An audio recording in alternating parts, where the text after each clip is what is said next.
Everybody, hold up.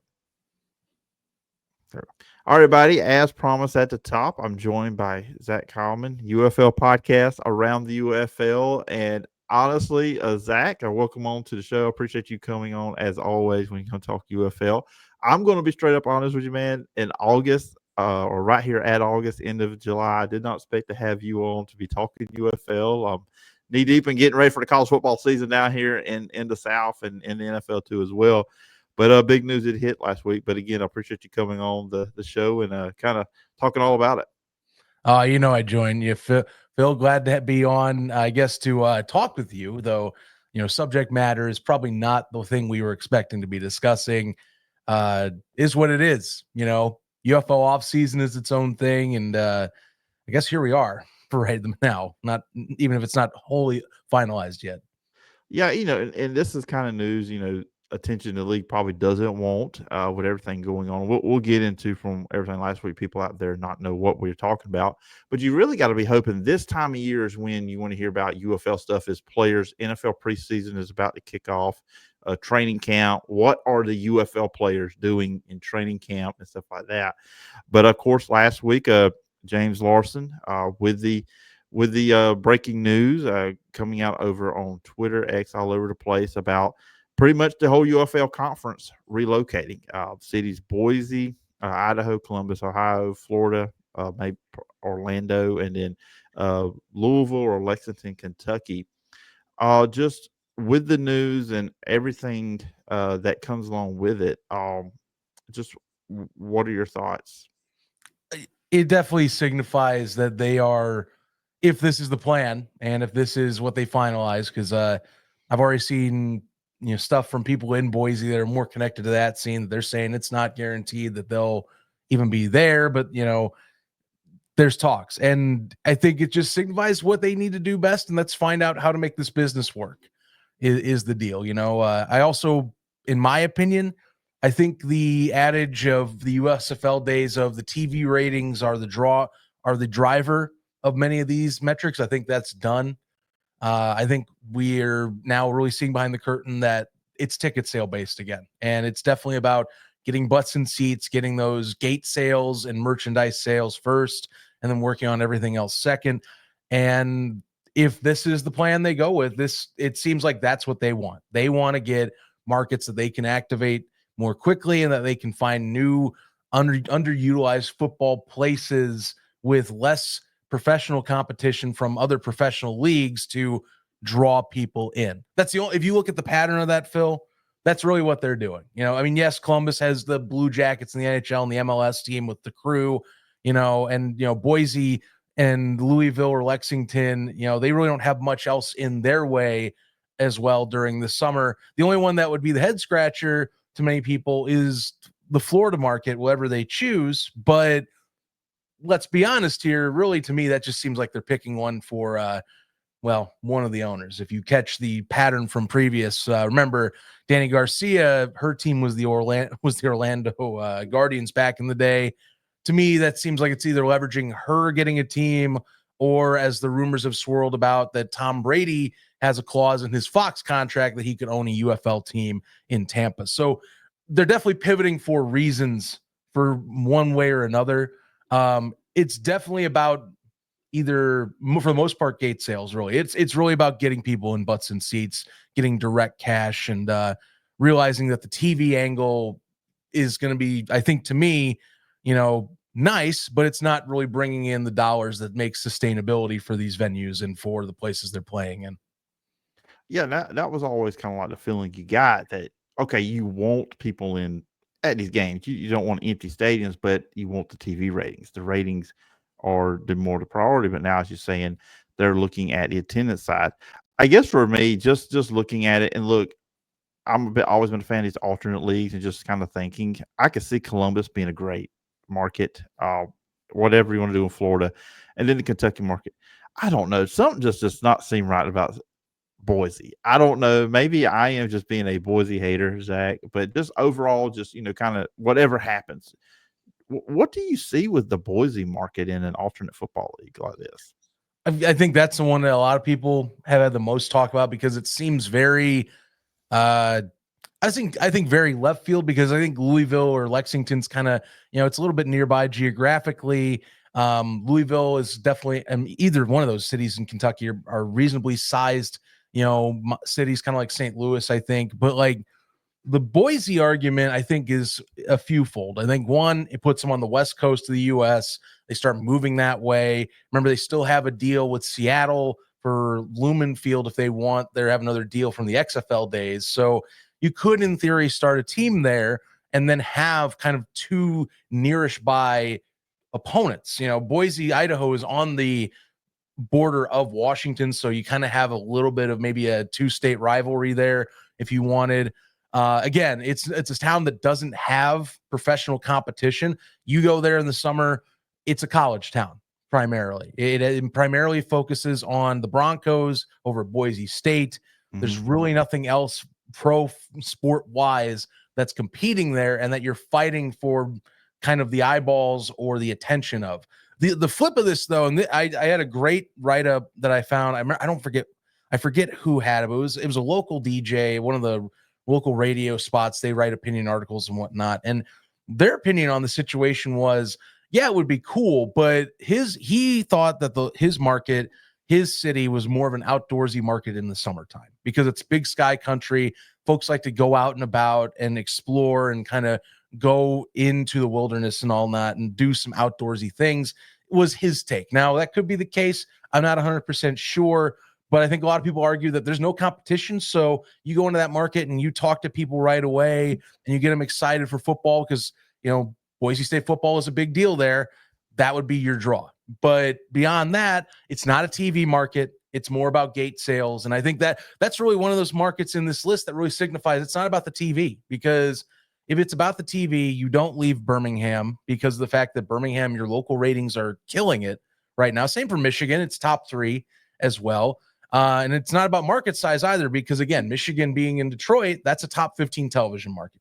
And you're not really replacing that with any of these options you would move to. Something I should also say too, if the Boise deal doesn't go through, which there's been talks that it's not right now, and that while they're talking to him, it wouldn't be this year, but maybe next year, that I've seen people say that are in that market and report on Boise State, like comings and goings of Albertson Field.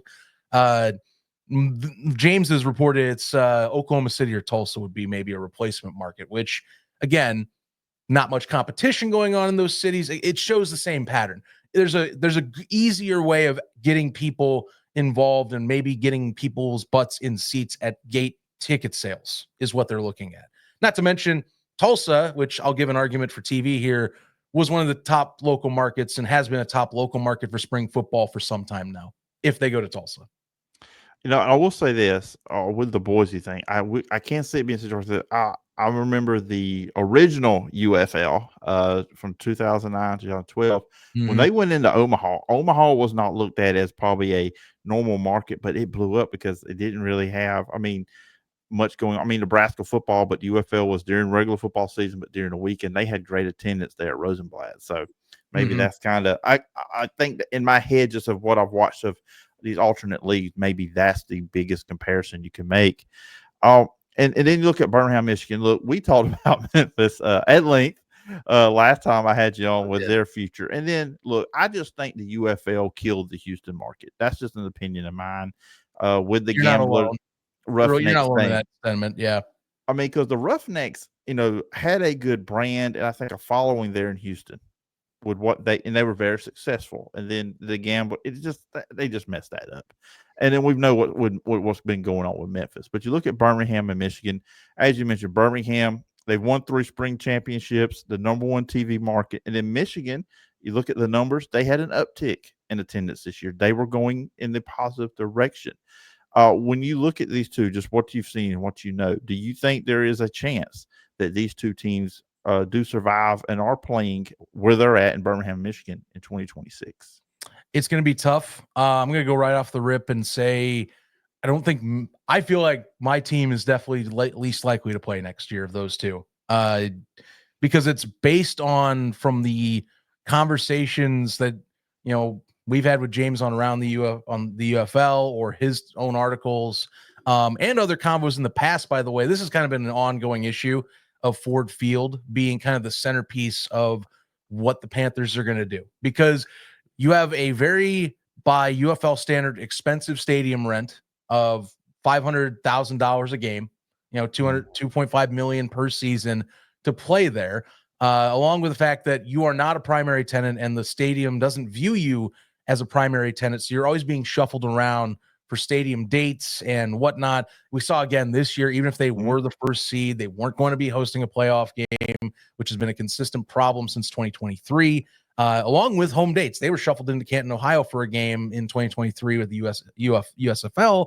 because again, they're not a primary tenant. They're very low on the totem pole in a very big Ford Field tenant that now, really even more than ever is prioritizing a quality football team in the Detroit Lions during the fall season and even sometimes in the summer months. So it's tough. I really want this team to exist.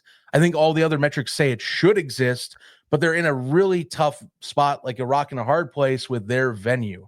And from all the sounds of it, they don't want to play at Rynerson Field in Eastern Michigan. I know from the optics, I used to argue that wouldn't be a good option if you could still put Ford Field. Now, if the team can survive and somehow mystically make it to where they can play at this DCFC new field in 2027 and find a way to do that, that is something I'd love to see. However, the league doesn't seem interested in it. And Mike Bell, who is over with AFN, actually did a good job with this. He had contacted the AD over at Eastern Michigan and today mentioned that while the AD has had talks in the past with the UFL about the talks of using the field, they have not heard from them since 2023. So nothing really seems like that's going anywhere. I think that is going to be dead in the water unless there's enough public pressure and they somehow find a way to make a deal in the background or eat another year with this. The Birmingham situation, I want to hope that's the case. I feel like that's the most likely to be retained because it seems like it comes down to how much is the league willing to commit to this market and how much is the city going to find ways to convince them to stay? Because we saw, Mayor Woodfin mentioning that they want this team to be there, that they're going to try and help coax the league into ways they can better, utilize and activate the market. The issue they had last year has been an issue they've been going on with years now. They don't understand certain aspects of the Birmingham market. And I know I've been kind of tired of arguing this with people because I think there's a lot of folks that don't know about the city, that aren't from the city, that kind of make these assumptions here. And there's a few things that are true. First, it's a Bible Belt city. The religious and, going to church on Sunday morning thing, that's a real thing. One of the reasons we saw why the Mother's Day game on Sunday did not work this year, the one game that dragged down the ratings for the average seating, is because they scheduled it at 11 a.m. on Mother's Day coming out of church. It was never going to get ticket sales. And that is from people that are local officials there. Same deal. They have been saying this along with season ticket holders adamantly, that this market keeps being misunderstood by the league, miscalculated by the league on how they need to activate people. And that also includes the fact that since 2023, there's been no players in this market that are actively there on a regular basis. The league has shown no interest in putting people in the market on a regular basis to engage with people outside of maybe one or two, instances of using the Stanley the Stallion mascot. But that's not doing much. This is a city that I've read on multiple occasions. I've talked to multiple season ticket holders. They're my friends as well in this space. You have to be in the city to get people to go. And the league does not understand this and doesn't want to put the money up for it. So it's up to them. And I think that's the one city that has a chance, because it comes down to performance and proving that they can turn that market around and that it is just going to take a few changes there. But the league's got to choose that. And I also think that their venue, which is handled by it's the BJCC is the acronym, but essentially they handle the big conference venue, convention venue that is it's the protective field. It's also the arena where the G League team down there plays. And apparently they haven't been as great a partner with the UFL, which that does stem back from the USFL days where they've been somewhat combative on certain things or pricing or whatnot. And that affects fans too. So there's a lot going on with that market. That's the one I think is the most likely to be saved, because it's really factors that can be, I think, adjusted, but all parties involved need to make adjustments to get people back in their favor. It's really, to me, on paper, one that if you actively choose certain things, I think you can get people to do it. But you got to make hard decisions and the right decisions on people's requests with this team. Play later in the evening or nights. Don't play on Sunday mornings. Play later on Sunday if you're going to do Sunday. Try and find ways to make friendlier pricing at this venue and ways to work better with the venue's tenant and owners in the BJCC down there. That makes the most sense. It's the most frustrating of the teams because it feels like all the factors are against it for a championship, three-peating football team. And, I don't know what the solution is except for people coming together and trying to actively combat things that season tickets holders have been requesting really since 2023 and 2024. Yeah, and year one of the USFL, obviously what the attendance you would see on TV of the non-Birmingham games, but the Stallions did well, I believe there. And I've always see people complaining they are in some Birmingham Stallion Facebook groups I'm in that they wish there was more Saturday night games. That would be something. And we talked about this. I don't remember which episode you were on. We talked about this before. Don't schedule the game against the Alabama spring game. And you're right. And as someone that's from the state, you just got to be here to know this, and you got to talk to people that know this, that anything Alabama, Auburn related college football, it's going to take importance over anything else. That's not a slide on the Stallions, but that's just the way it is in this state. And then, it's a great product, and I've been to a game every year last few years. I want to see the team saved, obviously, from a fan standpoint, but I do agree with you that there are some scheduling things with down here in Alabama that I don't think the league understands. Like you mentioned, on Mother's Day, people go to church. I'm one of them.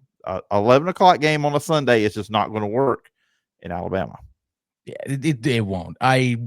I'm glad to say that I've at least gotten to know enough people to where I feel like a really good kind of I would say cultural cultural thermometer of sorts from years going down there and getting to know people. Because like I said, it's very easy to make the assumption, it's a winning team, there's no reason they shouldn't be getting people there. These fans, as people say, not me saying this, you have people online, these fans suck, they just don't come out. It's like, well, okay, you can say that, but I think that there's plenty of argument that the league's kind of left these people behind.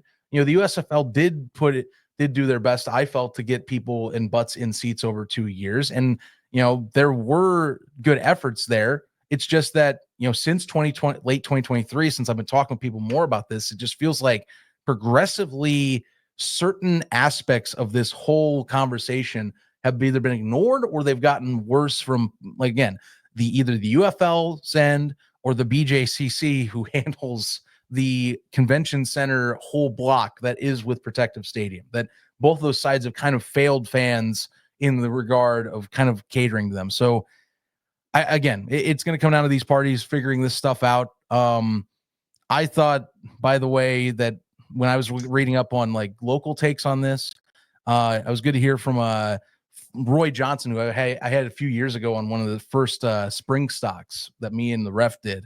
And he had a great opinion piece on this whole thing. Kind of just, I think is a good local plea, but to kind of reiterate, even he says, the city reacts mostly to folks that are in town. If you're present, you are in front of us and you are in the eyes of the people type of thing. So it just reiterates again, you got to be showing that you're around. You can't just say, well, we're a brand from this place, and a lot of people mistake the USFL for doing this with some brands. And you know what? Sure, that's fine. Houston, their Houston team, didn't go into a market before. Their New Orleans Breakers team was in New Orleans at times. But the teams that were in those cities, and this is something that I always, and those that were defending the USFL at the time, those teams were always engaging in their cities. And I think that's something that is sorely missed with the UFL and something that they don't want to do, because I think it's something you have to put more cost into. They tried it this year with Michigan and Memphis, got really, I think, polar opposite results in some ways. And I think that's what a lot of people want, is they just want more present and available football engagement for people to do other things with. So Birmingham desperately needs it, though. It's a city that really, every fan I talk to that's a season ticket holder that I know they just want them to be present and engaging people all year, not just during football Sunday or Saturday or Friday. Just listen to the fan requests and be present more often. Yeah, and I mean, Skip Holtz tries. I mean, he goes on radio shows in Birmingham, and you can hear he's like, "Come out, come out." And he's always talking about how great the fans that are, because the ones that are there are rowdy and letting you know that you are in Birmingham. Before we let you go, there was another part in what James Larson reported, and that this is actually one I am in favor of. I'd like to get your opinion. The USFL, XFL brands kind of dead or going away from that. I guess that's how I kind of read that from the conference standpoint. I actually never liked that. I mean, to be honest, I like that we had. I guess it was a way where you can keep the history to this extent with the USFL and then with the XFL. But where are you on that? Would you be in favor of them just kind of doing like an east-west, north-south kind of deal instead of a USFL conference, XFL conference? If they're going to go that way, and if they're going to make more sense geographically, perhaps, Boise being in the mix makes it weird because I don't know how they would mix that up with north, south, east, west, wherever they choose. I do think it's unfortunate for the sake of we had this really good out of the gate presence of two conference rivals in the sense because they really did play up and even said so that they were playing up the rivalries between the fandoms to do this first year. And they did it with pretty good effect, I thought.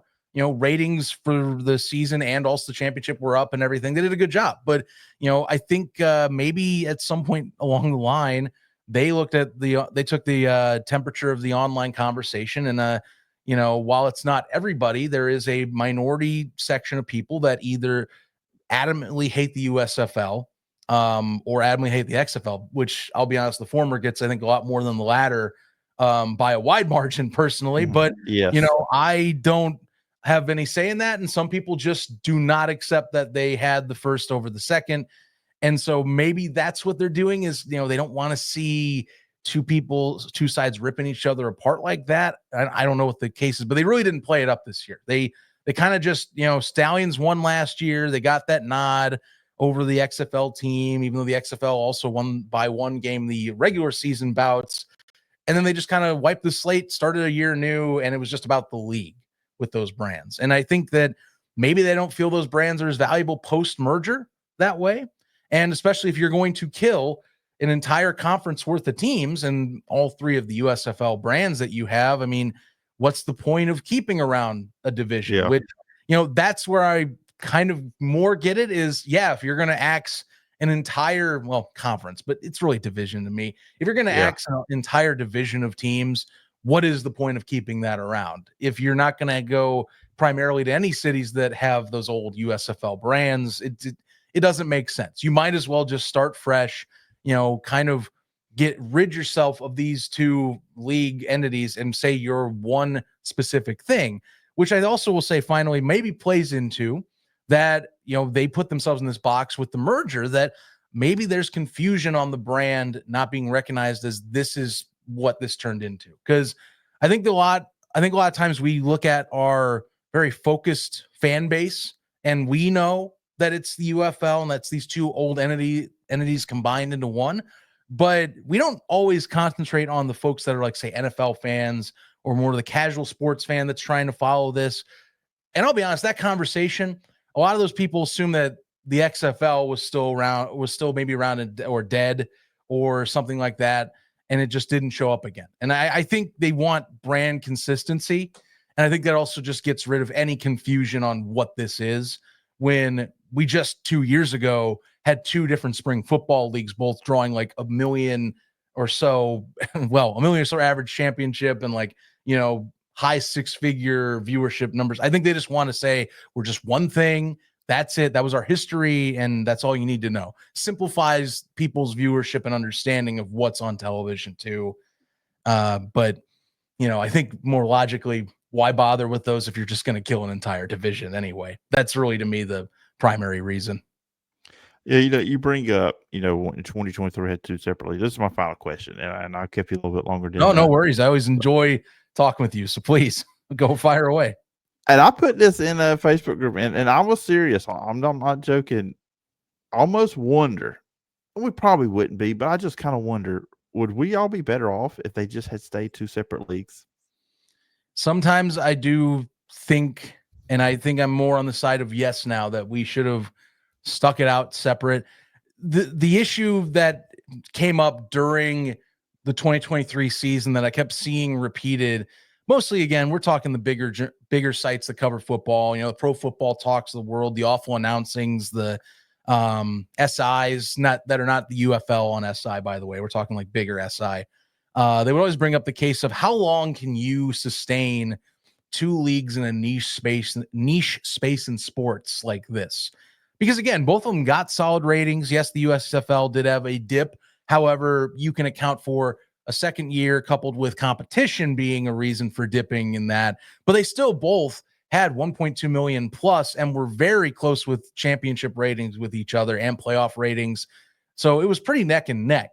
I think what most people would have wanted if they did stick around was that I think they were expecting, give this maybe like 2 or 3 years and then one comes to the table or something like that. Or we see which one has growth and gets the investment and competition as well. But, at the end of the day, while I wish that would have stuck around, now that I see like hindsight what it's become, I think at the end of the day, it still would have happened. If it wasn't in 24, maybe like next year, if we were staying down the path, these leagues, you look back at 23, both of them wanted investors anyway. And one of the problems you're going to have with investors getting in and enticed is what's going to make my investment worth it if I have to worry over my shoulder about the competing brand in a very small space. And I think that was a lot of the core argument was if we merge, we can get these investors on one page and we can just say, hey, there's no competition. We dominate this space now. We put the best of the both sides of the minds, the TV broadcast partners coupled with, the execs that have the higher profile names in like The Rock and Danny Garcia. And we can now convince you to come to our side. We got the ratings last year. Let's do it. And, something that was mentioned by James in our last Around the UFL episode we did on this is that those investors, they looked at the paper, they saw what was on paper for the UFL, by the way, not any of the old leagues, and the numbers weren't making sense. They weren't numbering.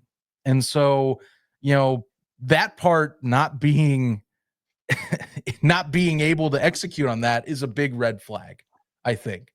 Because the whole point of this merger, I think, was to say, hey, let's make a profitable long-term spring football venture that people want to buy into. And we've removed the uncertainty of which one wins out. And if you can't convince people right now, you're in a heap of trouble and you need to find a way to stick around to convince people. So it just adds on to the pile of this whole discussion on gate sales and what really matters now. And again, it shows face. It's about money now. The TV ratings, they help. They help get eyeballs, but it's about profitability and making this thing sustainable so that we don't have to, so we can keep up face to try to reconvince people to get in on this. Cause that's what's going to come down to now, So I wish it wasn't merged, but the more I look at the situation, it would have come to it anyway, unless one of them just dropped off the face of the earth sooner rather than later. Yeah. I kind of agree with you. I just was, but I have had the thought if, just kind of look. I'm the same way, and I mean, USFL had a really good 23. The people that, and remember, I and the ref used to exclusively cover the USFL and we would keep tabs on the XFL. The people that were with the 23 at USFL, great folks and great people behind the scenes. They're doing some awesome work. And it sucks because a lot of those people from that side, some may not know this, a good chunk of those people from that side didn't make it into the merger. It was more the XFL side in many of the departments. And I will say part of my issue with the interest I've had in this league, and it has waned a lot. This is probably the lowest I've had for supporting spring football, honestly, since with this news coming out about maybe this team not existing. It's really come because of decisions made by the folks that came from that side. And I know that maybe some people can attribute that to being homerish or whatnot. Look, I've heard all the stories from behind the scenes. That's my take on it. I feel like those people have failed this league. So, this sign did say a few shows ago, fire Russ Brandon. That's how I felt. And I still feel that way, by the way. They have not done their jobs correctly. And this is kind of their last chance to me before, if you're really going to keep this around, we go even more drastic decisions, because that's what's got to happen. Like, that really does have to be the case if we're continuing forward past 26. Yeah, real 2026, regardless of where these teams are at, that's the make or break year. It feels like for this whole thing, with this league, with these two conferences, with these 8 teams. So it's gonna be interesting. And Zach, I appreciate you coming on. I know you probably, I didn't expect to talk UFL at this point of the summer. I was kind of waiting until next season, kind of get ready for the season. Hopefully, look, I know your Panthers knocked out my Stallions. I'll admit that here. I was kind of hoping a rebound for the Stallions, and I'm still hoping for that. But I appreciate you coming on, all the knowledge, everything and the opinions about what's going on. If the listeners, viewers want to check you out online, where can they find you?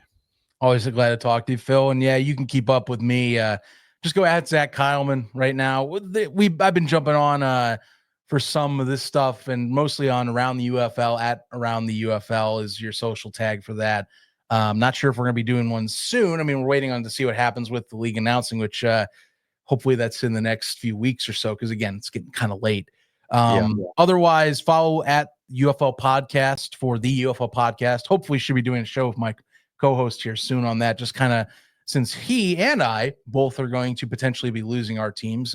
He's a Roughnecks fan, so we have already had our talk on the phone about us, so we need to really kind of lay this out on a show soon. So check those out. But no, follow my social really just for anything that's going on. I do whatever. I talk football, racing at this point. Been watching a lot of IndyCar, live golf. Been getting into that a lot lately. So I mean, it's summer sports season. I kind of take a step away and try to not be on the football mind if I don't have to.